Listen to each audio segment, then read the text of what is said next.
My wife arrived with her new boyfriend and a ridiculous house lease in his name. Wife, you're out, he's in. Minutes later, my daughter whispered, why did he give me money not to talk about what he did? The room went dead silent. Monica and I had been married 22 years. We weren't perfect, but we weren't broken, or so I thought. We had a house just outside Springfield, Missouri. Nothing fancy, but solid. Paid off half the mortgage, and I'd renovated nearly every room with my own hands. Katie was born in that house. Learned to ride her bike in the driveway. That was home. Monica had been working at St. John's Hospital for over a decade. Long shifts. Double shifts. That's how it started. I've got another late night, she said. Or, I'm staying with a friend after work. Don't wait up. I didn't question it at first. I trusted her. We weren't the most romantic couple, but we were stable. You could set your watch by us. Turns out, while I was finishing up basement projects and making grilled cheese dinners for Katie, Monica was already halfway into another relationship.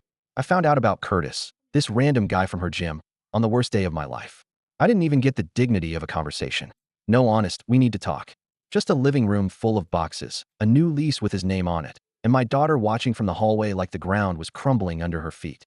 Monica told me flatly that she was done, that she had spoken with an attorney, that the house was technically in her name since she refinanced last year for better rates, and that I was no longer welcome.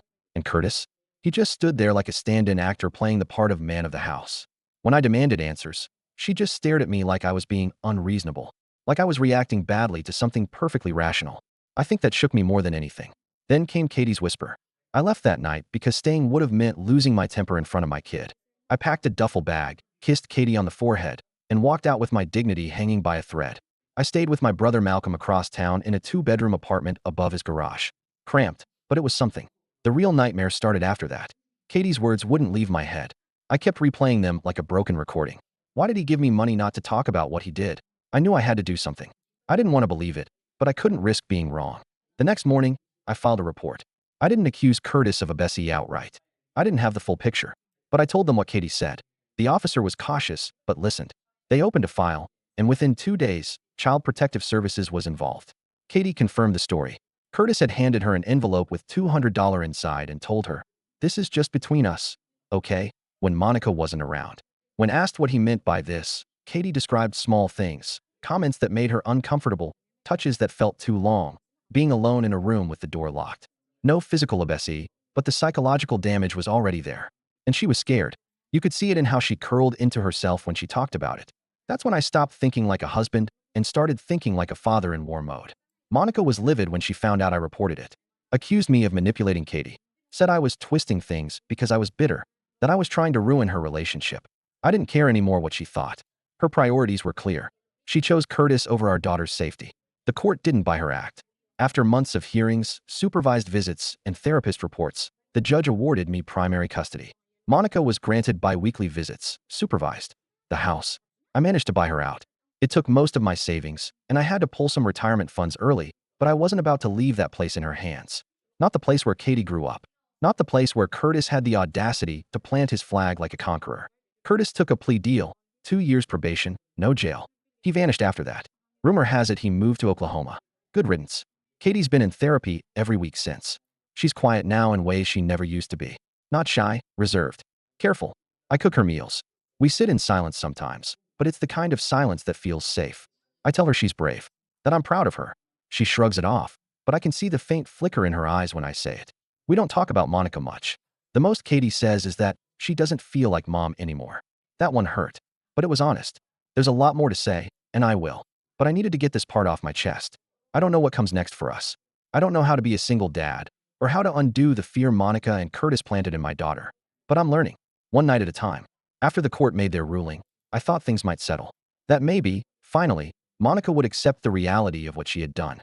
But instead of retreating with some humility, she doubled down. About a week after custody was granted to me, I started noticing strange cars parked down the street.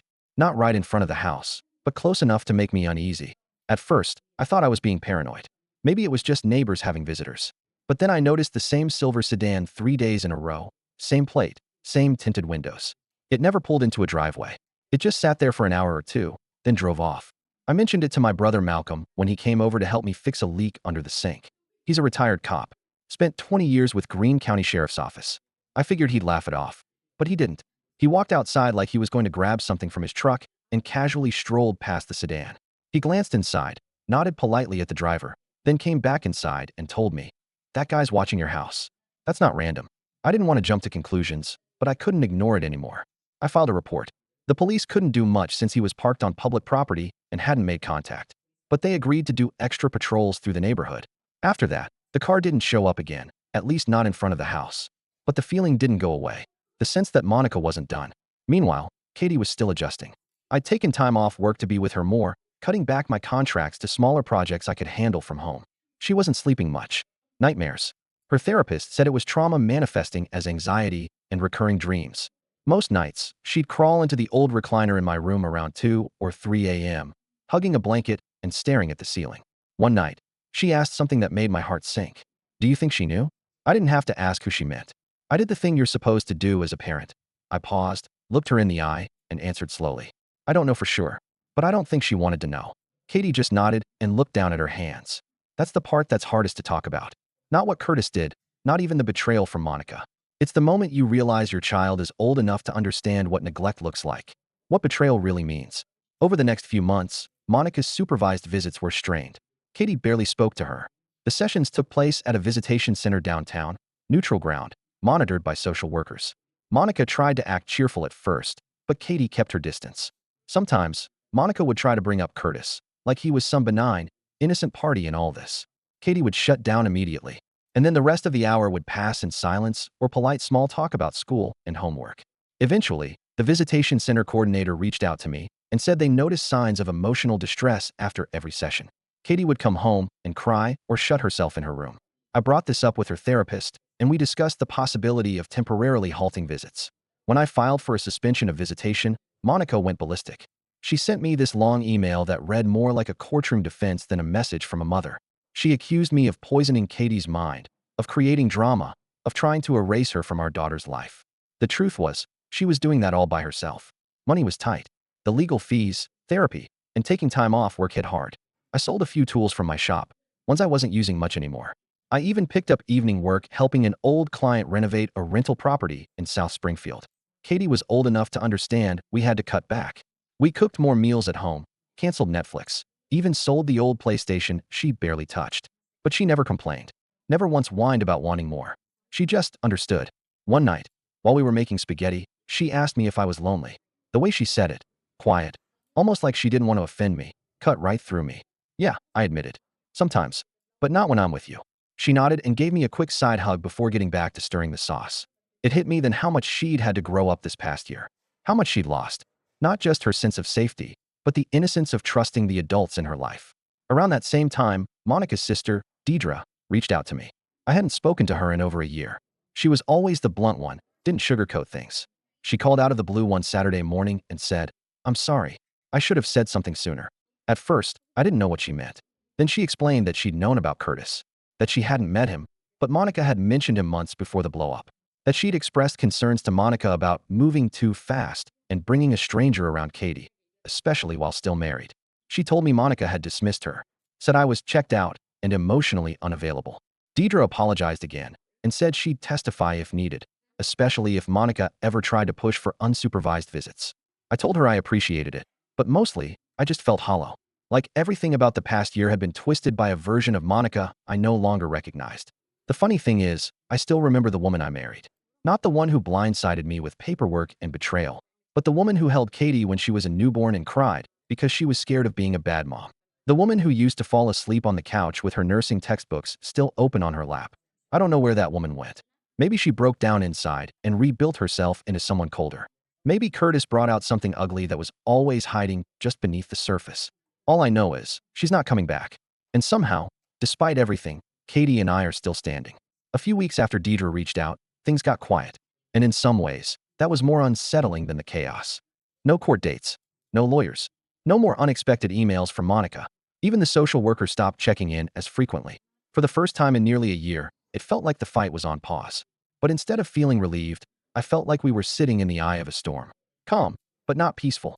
Katie was doing better in school. Her grades, which had dipped earlier in the year, slowly climbed back up. She started talking more in therapy. Small steps. I let her set the pace. I was finding some rhythm again too. Picked up more consistent work through a contractor I'd known for years, Mike. A real straight shooter, old school guy. He'd been careful about how he brought me back in, never pressing, just quietly leaving work open for me when I was ready. We were doing a big porch rebuild over in Nixa, and it gave me the kind of sore I hadn't felt in a long time, the kind that reminds you you're still alive. It was good to use my hands again, good to sweat, to carry weight that wasn't emotional for once. I'd go home exhausted, but it was kind of tiring. Katie would be waiting with questions about dinner or help with math, and we'd settle into a normal that didn't exist before. But the quiet didn't last. It started with a letter. No return address. Just our names on the front, mine and Katie's. I opened it in the kitchen, expecting junk mail. Instead, it was 3 pages long. Typed. Formal. But I recognized the voice in the words. It was from Monica. She was asking, no, pleading, for another chance. Not for our marriage, but to be part of Katie's life again. The tone of the letter was off. It wobbled between defensive and apologetic. She said therapy had opened her eyes, that she'd been manipulated by a man who took advantage of her kindness, that she understood now why Katie pulled away. But then came the twist. She asked if I would consider letting her rebuild a direct relationship with Katie, outside the supervised visits. That she wanted to take Katie to lunch. Alone. I remember just staring at that line, reading it over and over again.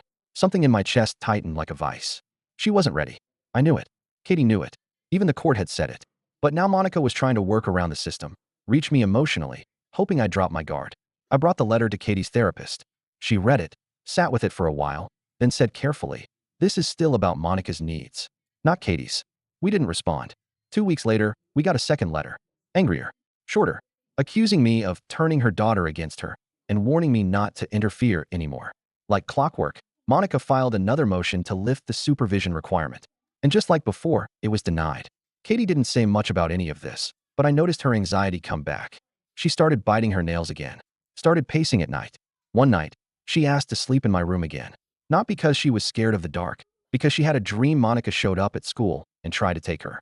It was moments like that, small, raw moments, when I realized how deep the damage went and how much further we still had to go.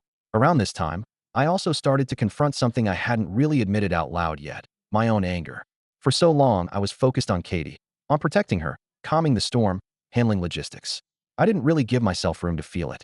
But now that things were less chaotic, it started to creep in. I'd be doing something as simple as fixing a fence post and suddenly feel my hands shake. Not from the cold, just from the pent-up frustration. The lies. The manipulation. The complete betrayal of trust. Not just the cheating, but the way Monica treated me like some disposable fixture in her life. Like I'd just served my purpose and could be swapped out. And then to ignore the warning signs around Curtis. To choose denial over our daughter's safety. I started seeing someone. A counselor, my own. At first, I felt silly. Like, what's a guy like me doing sitting on a couch talking about feelings? But he didn't push. Just let me talk when I am ready. And when I finally got going, I realized how much I'd bottled up. How much I'd buried just to get through each day. That anger wasn't irrational. It was justified. But it was heavy. And if I didn't let it out, it was going to bury me. Katie's birthday rolled around in March. I asked her what she wanted to do, and she said, nothing big. Just something calm. So we went to Nathaniel Green Park. Walked the trails. Fed the ducks. Ate sandwiches under one of the pavilions while she wore a paper crown from the dollar store. It wasn't grand, but it was peaceful. It was exactly what we both needed. Later that night, while we were watching an old movie, she said something I'll never forget. I don't think I miss her anymore. She didn't say it with bitterness. Just quiet clarity. Like someone who'd finally put a weight down after carrying it too long. I nodded. I didn't say anything right away, because I knew that feeling. It wasn't about hating Monica. It was about accepting that the person you loved isn't the same person anymore, and maybe never was. And that holding on to the hope they'll come back just drags you further away from healing. I'm still rebuilding. The house has finally started to feel like mine again. Not ours. Not a battlefield. Just home. Katie's room has a new coat of paint, soft green, her choice. She hung up new posters and rearranged her furniture. I bought a new recliner. Same spot, but somehow it changed the whole feel of the living room. Lighter. But it's not over. Not yet.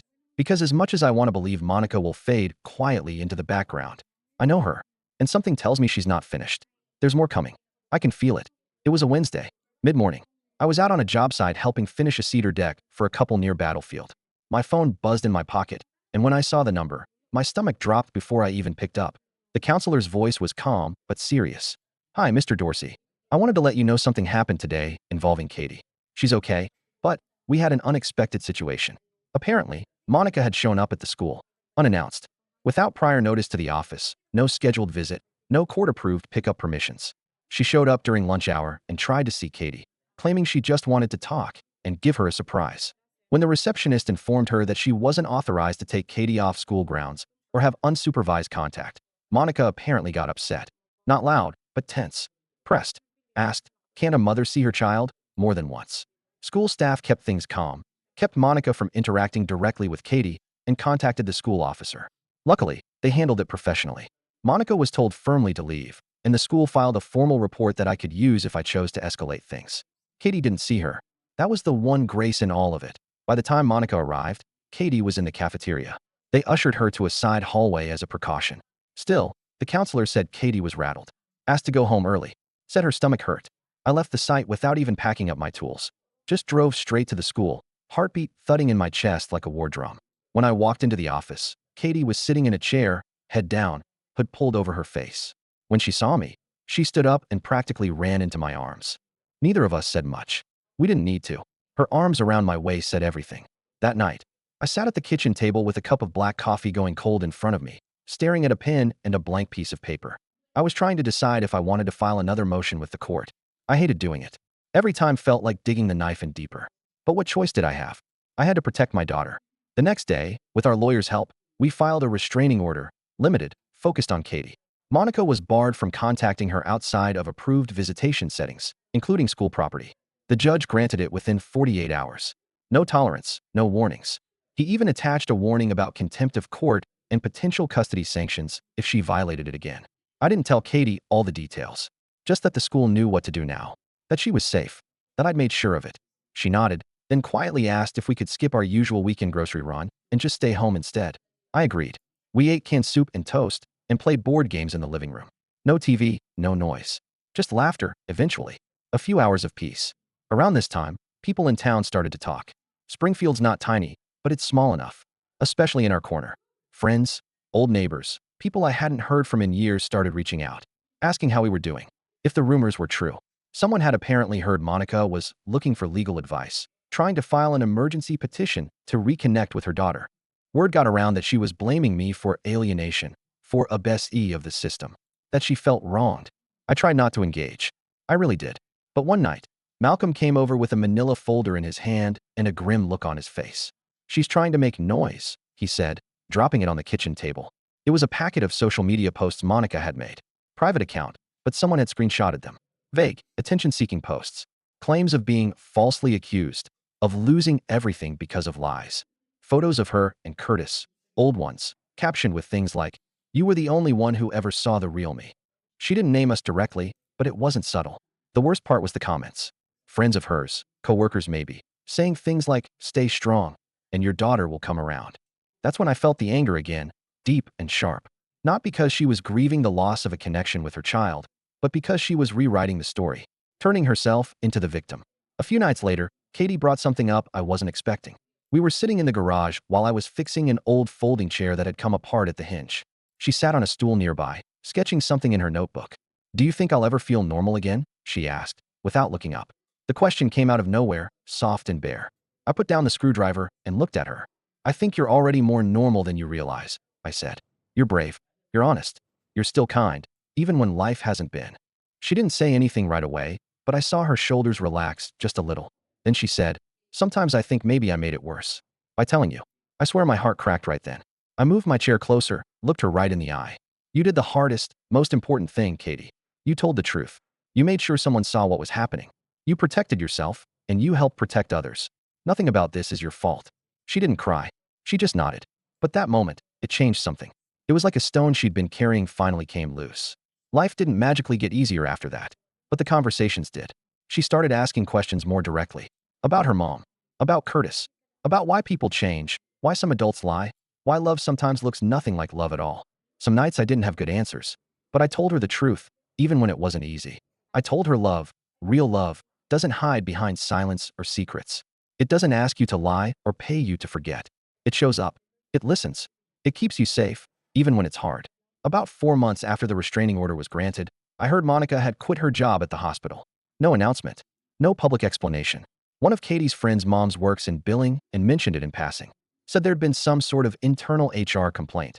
Not from me, not from Katie, but something tied to her unprofessional conduct around Curtis. I didn't know the details, but I had a gut feeling it had to do with more than just policy violations. Maybe someone else at the hospital had been watching. Maybe Monica's behavior caught up with her in ways I never could have planned. She fell off the radar after that. Deleted her social media. No more cryptic posts. No more angry emails. Silence. This time, it didn't feel like a calm before a storm. It felt like surrender. But I wasn't satisfied yet. I wasn't looking for revenge in the movie's sense. No screaming showdowns. No dramatic confrontations in court. I didn't want to destroy her. I just wanted accountability. Truth. And I wanted Katie to see that standing up for yourself, even when it costs everything, leads somewhere better. That's when the opportunity came. About 6 weeks after Monica lost her job, Deidre, her sister, called me again. She said Monica had been reaching out to family, asking for help with money. She'd burned through her savings. Curtis was gone shocker, and no hospital in Missouri would touch her after what happened. She's living in a rental house in West Plains, Deidre said. She's crashing on a couch, no car, and still blaming everyone but herself. I didn't say much, just listened. Then Deidre dropped a surprise. She's trying to start a GoFundMe. I blinked. For what? To get custody back.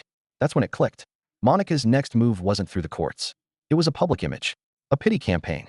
She wanted to paint herself as the wounded mother, rallying support from people who didn't know the full story. Except now, I had something better than anger. I had the truth. And more importantly, I had people who had seen it firsthand. Katie was the one who surprised me next. One evening after dinner, she came into the living room while I was sorting receipts for taxes and said, "Can I talk to someone about what happened?" Like outside therapy. She explained that she wanted to volunteer, not to share her trauma with the world, but to help kids who had been through similar things. We looked into programs together. Eventually, we found a local nonprofit that worked with teen advocates, survivors who supported other kids through the Child Protective System. Katie joined a summer mentorship program. She helped prepare care packages. She wrote notes of encouragement. And eventually, she was invited to speak, privately, to a small group of volunteers about her experience with the system. She told her story. Clean. Honest. Not bitter. Just brave. Her words reached people. More than she knew. One of the people in the room that day was a board member at a private counseling organization. She contacted me later. She said Katie's voice had struck a nerve and that they wanted to help support her education, now and in the future. They offered her a partial scholarship for any mental health or advocacy-related field she wanted to study after high school. Katie hadn't even thought about college seriously yet, but when I told her, she cried. Not because of the scholarship, but because someone believed in her. Someone outside of me. Someone who saw her for more than what had happened. It felt like a turning point. Not revenge. Redemption. But Monica wasn't done just yet. Despite her failed GoFundMe, which only raised about $300 before people started asking too many questions, she tried one last Hail Mary. She showed up to the visitation center again, even though her visits had been revoked pending further court review. Claimed she just wanted a conversation. The center staff didn't let her near Katie. They documented everything. And this time, I took it all the way. With Malcolm's help, I filed a formal motion to request termination of her parental rights based on repeated violations of the court orders, endangerment, and psychological harm. I didn't expect it to go through. Judges don't like to take that step unless it's extreme. But after reviewing everything, the money Curtis had given Katie, Monica's failure to protect her, the school incident, the unannounced visits, and now the GoFundMe stunt, the court scheduled a final hearing. Monica didn't even show. I was standing there in the courtroom with Katie's lawyer, the judge flipping through the file, and the seat next to her attorney stayed empty the entire time. Her lawyer stood up, shrugged, and said, "My client has chosen not to appear." The judge didn't waste words. He ruled in favor of my petition, terminated her legal rights, not out of vengeance, but out of duty, to protect the well-being of the child. Katie was no longer bound to Monica. No forced visits. No looming custody changes. No legal tie to someone who had chosen every wrong thing over her. The next morning, Katie and I went out for breakfast at Gailey's in downtown Springfield. It's a little place we used to go when she was younger. Pancakes, eggs, nothing fancy. But everything tasted better that day. She looked out the window for a long time, watching people walk by. Then she said, "I feel like I can breathe again." I nodded. "You earned that." Monica moved out of Missouri about a month later. Word was she left for Arkansas.